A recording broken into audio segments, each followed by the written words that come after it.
Hello, beautiful people. Welcome back to the third part of our series on the parenting styles.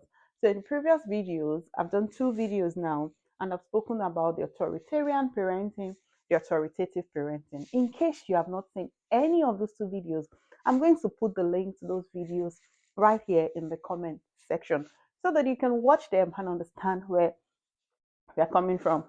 To be honest, it's not like you have to watch it in any particular order. It's basically just talking about the four parenting styles that is really common or that research has proven. So, whichever style of parenting you're using, if you like to call it intentional, purposeful, whatever, it's often adapted to a particular style. So, knowing what these things are, knowing what we should look out for, knowing how, if I continue to use this style of approach in my parenting, this is how my children are likely to turn out. It's very important because it would help us to then parent our children from a place of understanding. So we are not just doing it based on, oh, that's how my forefathers do it, or that's how we have been doing it. It's important for us to learn to evolve. Like I like to say that just the way we think of how to improve things or um, how to like we do process improvement a lot, especially in my own like line of job. We do a lot of process improvement, and so we also want to evolve with our parenting approaches or with our parenting style. There's no manual for parenting anyway. I know we have lots of books that talks about different things about parenting. I'm very big on reading books, on doing research about parenting, but trust me, there is also still that part of your instincts that helps you in parenting. But knowing what is obtainable is really important because it helps us, it positions us better. We parent from a place of knowledge. Okay, so today we are going to the third style of parenting approach, and today we're going to be talking about what is called the permissive parenting. Yeah, permissive parenting, just like it says, it's obvious, right? Yeah. This is what we'll probably refer to as the lenient parenting. You would have heard people say, "Oh, that parent, yeah, they are too lenient with their child. Oh. It can never be me." It is well. Anyway, permissive parenting, just like it says, these parents in this style, they parents in this category, you would find them saying yes a lot. Like they would say yes to practically anything and everything that child wants. You might find yourself that you were being raised by that kind of parent. I kind of feel like people who have and maybe people who are like single child, they they they they they are more likely to be in this category because it's just them, and so their parents like, that's all I have, my child is all I have. So they kind of say yes to a lot of things. There's plenty love, there's freedom, they have that connection with their parents.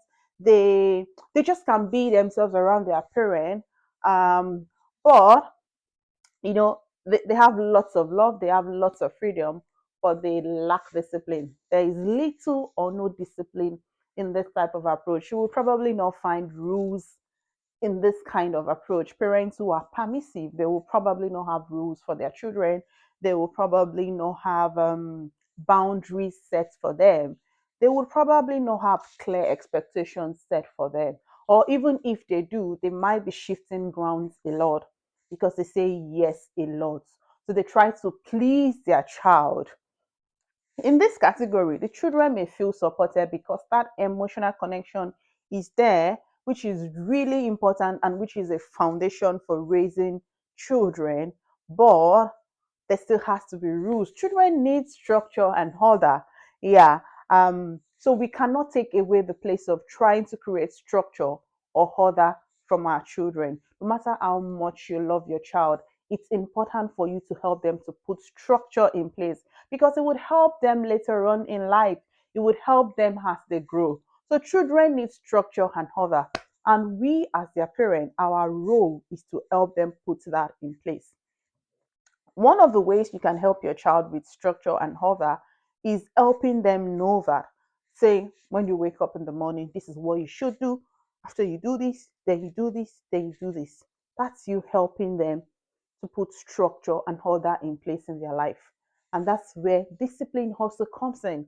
So if there is structure and your child is going against what the structure or what the order is, you have to discipline them. They need to know that for every of their action there is a consequence. But in permissive parenting, you don't see this. The children can do whatever they like. They can be on device from morning till night. They can eat what they can eat what they can just behave whatever they want to do. So you will find that even though the children here they may feel supported, they would often struggle with boundaries. Yeah, they will often struggle with boundaries because nobody has told them. They don't know when to stop.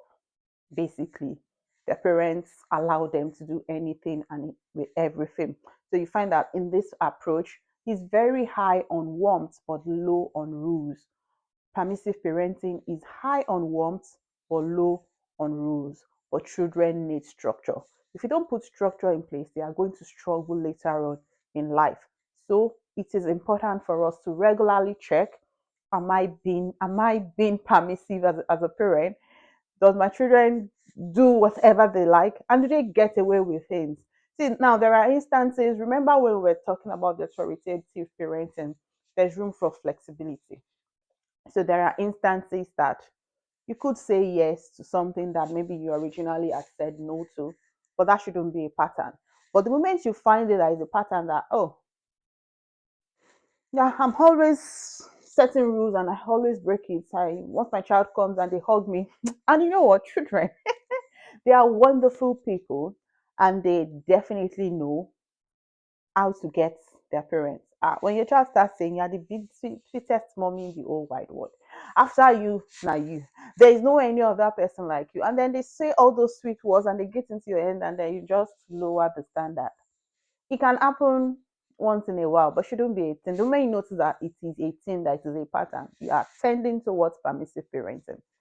So because your children know that I just need to toast mommy small. The moment I just tell her sweet words like this, oh, she'll just allow me. It can happen. It's okay if it's happening once in a while, but if it happens regularly, you might want to start checking it because you don't want them to. For them, it's not like they're taking the love for granted, but they just kind of feel like, oh, I've found mommy's or daddy's mumu button, and they will keep pressing it. And if you keep falling for their mumu button, you're tending towards permissive parenting, and then the children might not be able to self-regulate themselves. So some of the habits that we can find in this kind of parenting in children who are raised by permissive parents is, now see, one good thing about this that is like I said, there's no parenting approach that doesn't have its downside or that doesn't have a good side rather. The thing about this one is it's very high on independence. You find that children who are raised by permissive parents, they are usually highly creative. Like most of them, let me not generalize, but they are more likely to be very creative and independent because they are allowed to do things. They're allowed to make their choices. They're allowed to just be who they want to be. Remember, there's plenty of love here. There's plenty of freedom. There's plenty of connection. It's just that we are very low on rules, on structure, on discipline, and on order. And there has to be a balance. So that is why those children, they would be very independent. They can make their decisions, they can do things. And they would likely be highly creative. On the flip side of it, however, is that they might lack self-control because they don't know when to stop. Yeah. They just want to keep eating, keep eating, keep eating, keep eating, even when it's obvious that they are full because that's how they have been doing all their lives. They just eat, eat, eat, eat, and they don't know when to stop. I want rice, I want yam, and you keep giving them, you keep giving them, you keep giving them. And their children, they are growing, they come again. You say, okay, take, they come again.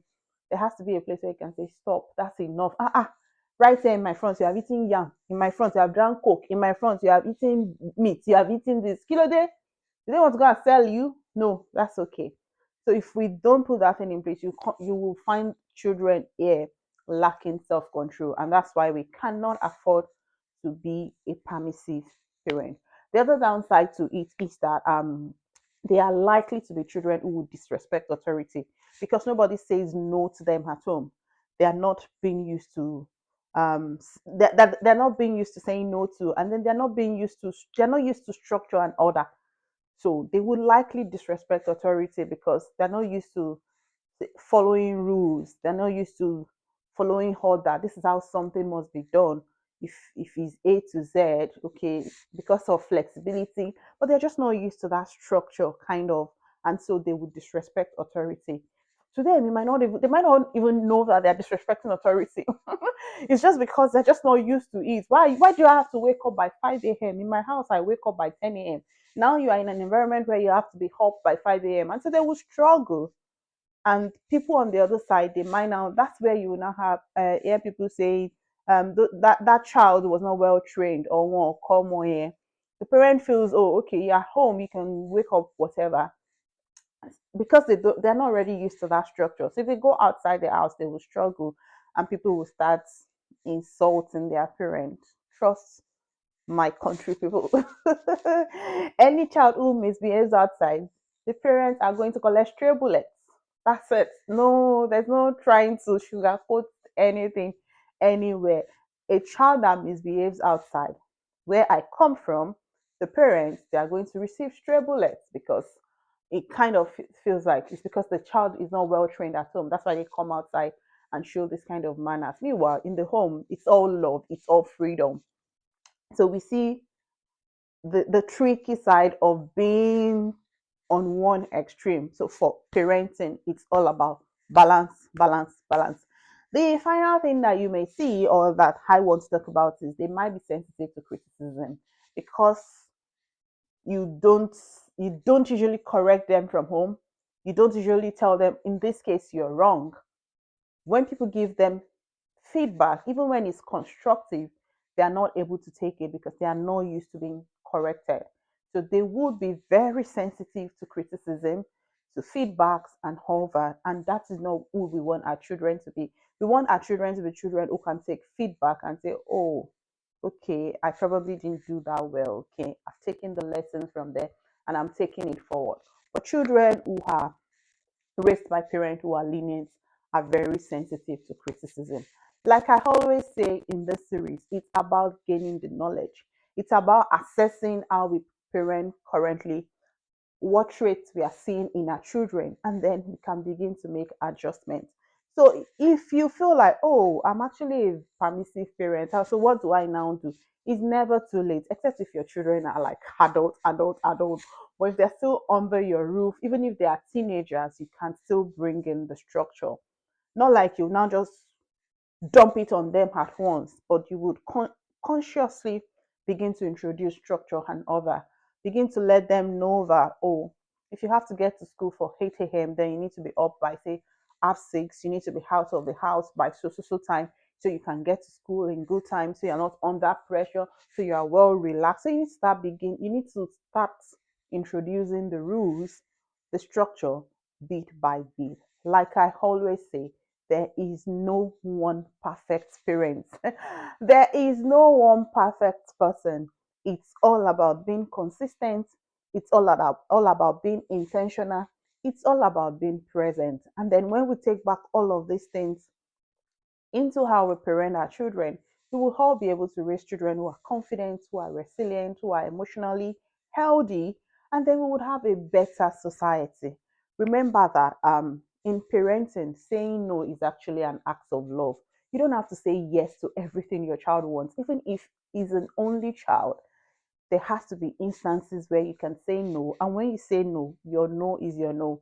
Do you know that saying no is actually an act of boundary? I think that's one of the things I say a lot to my young people, that no is a complete sentence. There's no need to start justifying. So the reason I said no is because I don't want you to be hungry, or it's because it's no. My no is a complete sentence. And saying no in parenting is an act of love, because you have journeyed this path and you probably know that, oh, if you go this way, this is what is going to happen. So I'm in my right senses to say no.